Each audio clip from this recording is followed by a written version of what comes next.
vraies voix Sud Radio, le grand débat du jour. 3 priorités. La première, rétablir l'ordre. La deuxième, rétablir l'ordre. La troisième, rétablir l'ordre. Le Maroc, comme d'autres pays, peuvent, pour des raisons politiques parfois, mais pas que, refuser de délivrer en fait un laissez-passer consulaire, soit parce que ça les intéresse pas, soit parce qu'en fait ils ne veulent pas récupérer non plus des délinquants. Comment améliorer l'exécution des obligations de quitter le territoire? Le taux, vous le savez, est faible, moins de 10% des OQTF aboutissent à une expulsion. Je vais me mobiliser et on va augmenter considérablement le taux d'exécution des OQTF. Pourquoi si peu d'OQTF sont-elles appliquées? Selon un rapport parlementaire, le taux d'éloignement des étrangers sous OQTF est de 7,5% en France contre 19% dans l'UE. Selon la députée EPR Brigitte Linkert, l'absence de laissez-passer consulaire des pays d'origine est le principal obstacle. Elle préconise un partenariat, une plateforme de dialogue politique avec les pays d'Afrique du Nord. Alors parlons vrai, a-t-on les moyens de jouer le rapport de force? Faut-il faire comme les Britanniques et gérer les expulsions via un pays tiers? Et à cette question, expulsion des personnes sous OQTF, faut-il aller au bras de fer avec les pays d'origine?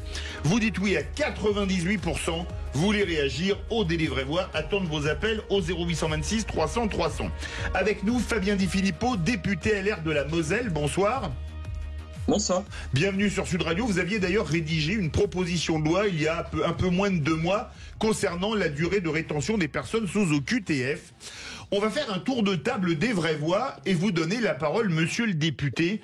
Philippe Bilger, comment expliquer cette faiblesse de la France? C'est pratiquement 3 fois moins que l'Union européenne. Et déjà 19% pour l'Union européenne, c'est à mon avis extrêmement peu. Je me garderais bien d'être péremptoire dans ce domaine et d'abonder dans il faut qu'on ou il n'y a qu'à. Et notamment devant le monsieur le député que nous avons eu à plusieurs reprises à Sud Radio. Et qui est l'Est de la France comme vous, ce qui est fait à oui, une relation c'est une qualité fondamentale. Le rapport que vous évoquez, cher Philippe, j'ai pu en lire une synthèse très bien faite, me semble-t-il, dans le Figaro ce matin, et la principale cause est évidemment les pays qui refusent de délivrer des laissez-passer consulaires. Alors j'entends bien qu'il y a d'autres méthodes pour les contraindre à le faire, mais jusqu'à nouvel ordre, ces méthodes, 3 ou 4 peut-être, jusqu'à transférer en effet nos OQTF ailleurs, risquent de durcir encore la position des pays qui refusent de nous délivrer des laissez-passer consulaires. Et je ne parle pas que de l'Algérie, qui en ce moment se trouve dans une position privilégiée où elle peut exercer un véritable chantage sur le plan national. Donc, on peut faire des choses, mais est-ce que, en réalité, les choses qu'on accomplira ne seront pas pires que la situation actuelle qui nous bloque radicalement face à la mauvaise volonté de certains pays? Sébastien Ménard. Je vous trouve trop diplomate, trop politique, mon cher Philippe Bilger. Moi, je vais utiliser une assonance rotaillesque. Je vais dire du courage, du courage, du courage. La réalité, c'est que la plupart de celles et ceux qui, sur ces questions, auraient dû être totalement intransigeants, ont été faibles, ont été lâches. Il suffit de regarder, pour celles et ceux qui ont un tout petit peu d'expérience, et pour celles et ceux qui n'en ont pas, je vais partager mon expérience, moi qui ai été pendant de longues années conseiller ministériel pour différents ministres, dans ce qu'on appelle la valise diplomatique. La valise diplomatique, elle est immatérielle, donc c'est ce qu'on emmène dans le cadre des discussions. Donc on va parler de diplomatie économique, on va parler d'otages, on va parler de plein de choses, etc. Vente d'Airbus. Les surtout, et évidemment, et il en faut, mais les OQTF arrivaient, mais en quasi dernière position. C'était le truc honteux qu'on demandait à la fin, donc on n'obtenait jamais. Alors que très clairement, il suffit dès le départ de dire, voilà, nous on a une politique aujourd'hui, une politique qui n'est pas une politique de droite, une politique de gauche, qui est une politique, je dirais, dite de bon sens. Pour pouvoir discuter avec vous, Monsieur le Président, Monsieur le Premier ministre, parce qu'on sait de toute façon quels sont les pays qui sont adressés, quels sont les pays qui sont concernés, c'est pas très compliqué de dire il y aura rien tant que les OQTF, c'est pas 20%, 30%, etc. C'est nos OQTF, nous devons les appliquer en respectant évidemment l'état de droit, les purges de recours, de tout ça, il n'y a pas de problème, je suis le plus grand démocrate, je suis le centriste de cette table, ça me pose absolument aucun problème. Mais à un moment donné, il faut juste avoir le courage et avoir les coronesses, monsieur Philippe David, d'imposer ça, ce qui n'a jamais été le cas. François Ozio. De ma modeste expérience et de mon petit âge, même si je commence à vieillir, c'est souvent ceux qui parlent le plus fort qui agissent le moins. Et moi, comme on dit à Lille, gros diseux, petit faiseux, voilà. On parlait moi, tout ce que dit Retailleau, globalement, ça me va plutôt bien. Hein. Je viens de cette famille-là, même si je l'ai quitté pour d'autres raisons. C'était pas lui que je visais. Hein. Non, je sais bien, mais je dis bien, ce n'est pas lui. Globalement, on est quand même plutôt tous d'accord sur ce que dit Retailleau. On n'est pas tombé de notre chaise quand on a lu le rapport qui est sorti ce matin. Les chiffres sont quand même effectivement pas bons, mais ça ne date pas d'hier. Ce que j'avais lu dans d'autres articles, c'est que depuis la loi immigration, quand même, il y avait une légère augmentation. J'ai bien dit légère. En revanche, le côté bras de fer, rapport de force, ligne rouge, enfin bref, toutes les grandes formules de ce genre, on a bien vu que ça marchait pas, puisque ça a été le cas il y a 2-3 ans, je crois, et au final, on les a jamais testés. Ça a été testé sur les visas, effectivement, comme le dit Philippe, et ça a mis en colère certains des pays du Maghreb. Donc je pense qu'au final, la meilleure des solutions, c'est quand même encore une fois une forme de coopération, notamment coopération économique. Tout passe par l'économie avec ces pays, je pense, et donc notamment à travers des visites qui ont été faites récemment, même si, hélas, on n'a retenu que d'autres sujets de ces dernières visites, notamment au Maroc. Mais je pense que c'est comme ça qu'il faut discuter avec ces pays. Et effectivement, l'accueil dans les pays tiers est une voie à pousser. Vous pensez qu'il faut y aller avec la main dans un gant de velours, ou plutôt y aller à main ferme? Venez témoigner au 0826 300 300. Fabien Di Filippo, vous avez entendu le tour de table des vraies voix. Je rappelle que vous êtes député LR. Qu'est-ce que vous voulez répondre à chacune de nos vraies voix? Avec qui êtes-vous plutôt d'accord? Qui a raison, pas raison, tort, etc. Non, je crois qu'il n'y a pas grand-chose à ajouter dans ce tour de table. Tout est plutôt de bon sens. Ce que je tenais à dire, c'est que les propositions qu'on porte là, aussi bien Bruno Retailleau que nous-mêmes avec notre proposition de loi sur la rétention de sûreté, on les portait déjà en 2018 lors de la loi Asile-Immigration. Et à l'époque, effectivement, on nous opposait, la logique c'était humanité et fermeté. On pensait encore pouvoir concilier, ménager la chèvre et le chou. Et depuis, chaque année, le nombre d'OQTF prononcés dépasse les 100 000, est en augmentation. Et comme vous l'avez dit, 90% des personnes contre qui une OQTF est prononcée se maintiennent illégalement en France. Ce qui fait qu'aujourd'hui, on parle d'environ 700 000 personnes. Ça, c'est la première chose. La deuxième chose, et on va y venir sans doute après, l'état du droit actuel sur le traitement des OQTF et notamment le placement en centre de rétention est relativement kafkaïen. Si vous me permettez de le développer en 2 mots, la rétention administrative aujourd'hui, elle ne peut excéder 90 jours.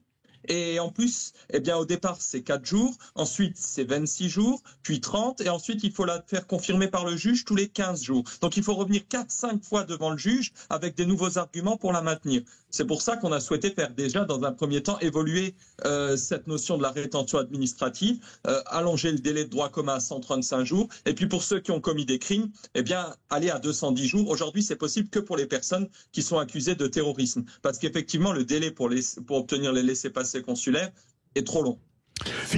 Monsieur le député, si vous deviez choisir le meilleur moyen d'imposer la délivrance de laissez-passer consulaires à des pays qui ne le veulent pas, quel serait, à votre avis, le moyen prioritaire, le plus opératoire?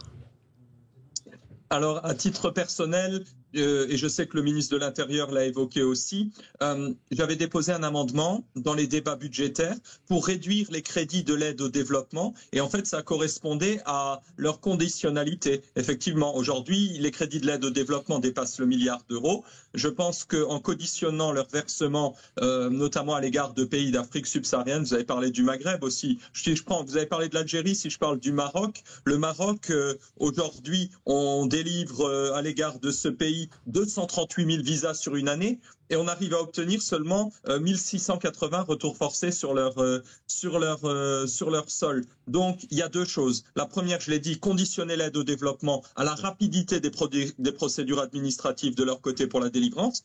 Et puis, d'un autre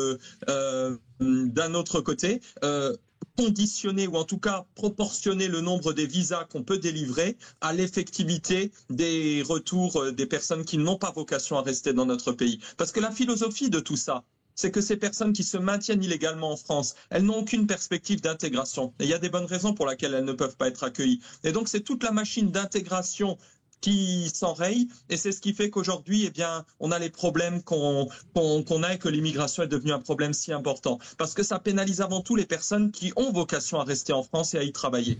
François Ozillon. Alors déjà, je pense que même si la loi immigration est perfectible, et manifestement il y a des volontés de la rendre perfectible en début d'année prochaine, si tout tient d'ici là, je pense qu'après, au niveau du droit français, on sera au maximum. Donc tout se joue au niveau du droit européen et du pacte asile et immigration. C'est quand même à ce niveau-là que ça joue essentiellement. Et c'est bien pour ça que ça me déprime à chaque élection européenne que ça n'intéresse si peu les gens. Parce qu'il y a quand même énormément de choses qui se jouent au moment des élections européennes. Deuxièmement, le côté pétrole contre nourriture, visa contre laissez-passer consulaire, à mon avis, a ses limites. À ses limites, et ça va rebraquer tout le monde. Et à mon avis, on n'en sortira pas grand-chose. Même si ça peut être quand même un robinet qu'on ouvre et qu'on ferme progressivement en fonction de ses propres intérêts. Troisièmement, pour l'anecdote, dans le cadre d'une formation, j'ai passé un peu de temps avec des policiers, notamment la nuit, et je vous assure que les OQTF, c'est vraiment pas leur priorité, parce qu'ils sont blasés du fait que ça n'aboutit à rien. Un mot, Sébastien Ménard. Moi, je suis pas tout à fait d'accord avec mon voisin de gauche, Monsieur le maire. Moi, je pense que effectivement, la France a aujourd'hui tous les leviers, pour autant qu'elle fasse preuve de courage politique et de courage médiatique pour imposer une règle du jeu. Voilà, j'en suis, mais moi, intimement convaincu. 10 ans dans la haute fonction publique, je peux vous assurer que j'ai vu des choses totalement invraisemblables se dérouler, et un manque de courage patent. Mais voilà, que ça soit de la même famille politique qui fut la nôtre il y a une dizaine d'années, puisque j'étais dans la même famille politique que vous. On l'a quitté tous les deux. Oui, tout à fait. Et dans l'actuelle famille politique. Allez-y, oui. Mais j'ai pas dit qu'il fallait pas être souverain sur le sujet et qu'il fallait pas quand même un peu, entre guillemets, bomber le torse. Mais qu'à un moment donné, bloquer toute forme de discussion et de relation avec nos partenaires, notamment du Sud, n'est pas forcément une bonne chose. D'ailleurs, je me rappelle d'une époque, sans doute à l'époque où on militait tous les deux dans le même parti, Nicolas Sarkozy et Henri Guénaud avaient mis en place l'Union pour la Méditerranée. Ça, c'est une des réponses. Mais ça, c'était pas fait finalement parce que l'Allemagne ne voulait pas. Exactement. Et j'en étais membre. Excusez-moi, l'Allemagne qui est un pays méditerranéen, comme tout le monde le sait. Il faut jouer sur les deux volets. Henri Guénaud a beaucoup regretté le fiasco. Oui, exactement. Fabien Di Filippo, quand j'entends François Ozillon et Sébastien Ménard, j'ai l'impression que la France, elle est entre le marteau et l'enclume. Le marteau, c'est le manque de courage de nos politiques, et l'enclume, c'est la Convention européenne des droits de l'homme. Est-ce que c'est pas un peu ça? Ah oui.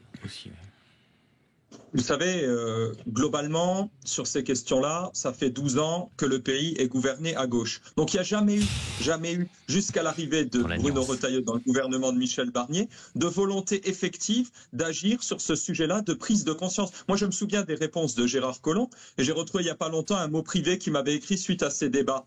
Bien entendu, politiquement, ça ne faisait pas partie de leurs priorités. Donc aujourd'hui, félicitons-nous déjà qu'il y ait une vraie prise de conscience, parce que ce que je vous dis aujourd'hui, je le disais exactement dans les mêmes termes en 2018. En 2018, je passais pour quelqu'un d'extrémiste quand je disais ça. Aujourd'hui, je passe presque pour quelqu'un de trop mou. Mais l'important, vous l'avez dit, c'est l'efficacité concrète. Quand Monsieur le maire évoque le pacte asile-immigration, c'est un autre levier du problème. C'est empêcher d'entrer aussi sur le territoire des gens qui, de toute façon, n'auront aucune vocation à y rester. C'est quelque chose de fondamental, parce qu'une fois qu'on a parlé des OQTF et de la rétention, c'est en fait une grande partie du problème. C'est loin d'être tout le problème. Et tout à l'heure, si vous me permettez, je dirais une question sur le rôle des associations largement subventionnées sur fonds publics et qui, dans les procédures, jouent un rôle bloquant très important et contre-productif. On part, Fabien Di Filippo, 0826 300 300. Rebonsoir, Geoffrey, pardon.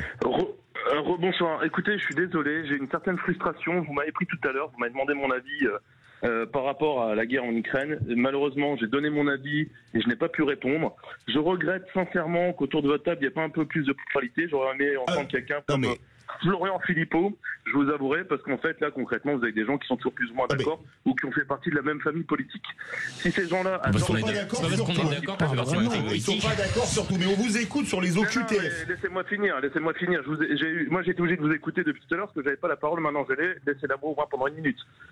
Depuis tout à l'heure, je vous écoute, et moi, je vous dis, si ces gens-là, me trouve sévère avec le président de la République, je les invite à prendre leur paco s'ils adorent la guerre et qu'ils aillent eux-mêmes au front. Mais ne vous inquiétez pas, c'est certainement pas des gens qui ont passé 10 ans de leur vie dans la haute fonction publique qui se retrouveront demain au front en Ukraine. Alors, on a parlé de l'Ukraine, maintenant et on va parler donc des OQTF. Est-ce que pour vous... Je suis enchanté que ça fasse rire vos personnes qui sont sur le plateau, mais je vous garantis... Non, ça ne fait pas rire du tout. Non, c'est un peu caricatural. Voilà.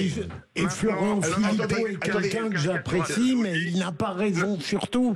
Alors, non, mais c'est pas du tout caricatural. Ne me faites pas passer pour un imbécile. Et, mais non, Geoffrey, Philippe Bilger, s'il vous plaît. Non, mais moi qui vous écoute depuis longtemps, s'il vous plaît, écoutez-moi. Moi qui vous écoute depuis longtemps en Sud Radio, ne devenez pas une succursale de la maison de la radio. Voilà. Non, mais Sud Radio, c'est Parlons Vrai. Il y a toutes les opinions qui s'expriment. Alors, est-ce que vous voulez dire quelque chose sur les OQTF ou pas, Geoffrey?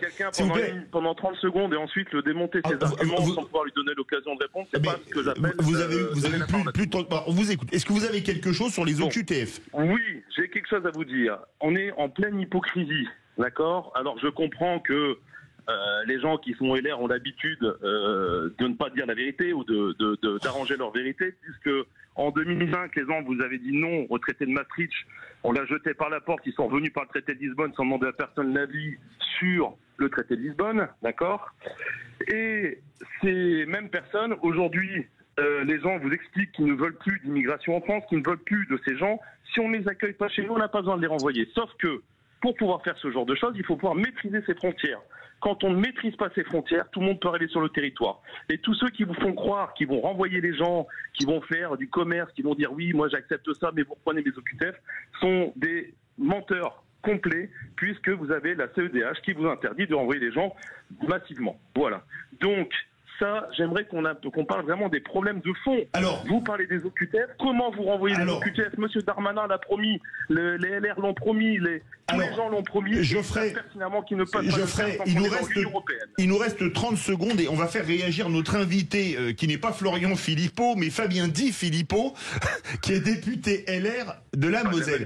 Vous avez vu, par exemple, on parle sur la Convention européenne des droits de l'homme, il y a aussi les juges nationaux. Vous avez vu que Madame Meloni voulait expulser d'Italie vers l'Albanie des personnes qui étaient sous OQTF en Italie, et elle a été retoquée par la justice italienne. Est-ce que quelque part le pouvoir des juges nationaux et européens n'empêche pas tout contrôle de l'immigration, Fabien Di Filippo? Vous savez, on a dit beaucoup de choses au sujet du pouvoir des juges, mais dans la dernière affaire en date, l'affaire très triste qui concernait la petite Philippine, eh bien, il faut se rappeler que le droit a été exécuté exactement comme il est écrit. Comme il est écrit, avec une révision tous les 15 jours, comme je l'ai dit, de cette procédure de maintien en rétention provisoire. Donc aujourd'hui, ce qu'on cherche, nous, justement, c'est concrètement avoir plus d'efficacité là-dessus. Qu'il y ait à un moment donné une politisation d'une partie des magistrats sur le sujet, et notamment au niveau de la Cour européenne des droits de l'homme, je ne le nie pas. Qu'il faille au niveau de la Méditerranée, mais attention, parce que garder nos frontières, il faut que ça se fasse au niveau européen. Parce qu'une fois que les personnes, vous vous rendez bien compte, elles arrivent par la Grèce, par l'Italie, c'est très très compliqué de les empêcher d'arriver jusqu'en France. Donc on peut critiquer l'Union européenne dans toutes ses dimensions, mais la surveillance de la Méditerranée, ça ne pourra se faire qu'à un niveau européen, et là-dessus il faut que tout le monde soit aligné. Les choses sont en train d'évoluer en ce moment au niveau européen, il y a une vraie prise de conscience par rapport à tout ça, et je vous donne juste un chiffre. Dans les 30 ans qui viennent, l'Afrique va doubler sa population. Un pays comme le Nigeria, lui tout seul, sera plus peuplé que les États-Unis. Donc, quand même, voilà, un petit principe de réalité qui s'impose à nous tous. Merci beaucoup Fabien Di Filippo, député LR de la Moselle. Dans quelques instants, le clou de l'émission, le qui c'est qui l'a dit. Geoffrey, vous avez révisé? Un peu. Eh bien écoutez, on se retrouve dans quelques instants. Sud Radio, c'est vous qui donnez le ton. Merci de donner la parole, et vous êtes une radio engagée. L'information est pertinente. Sud Radio, parlons vrai.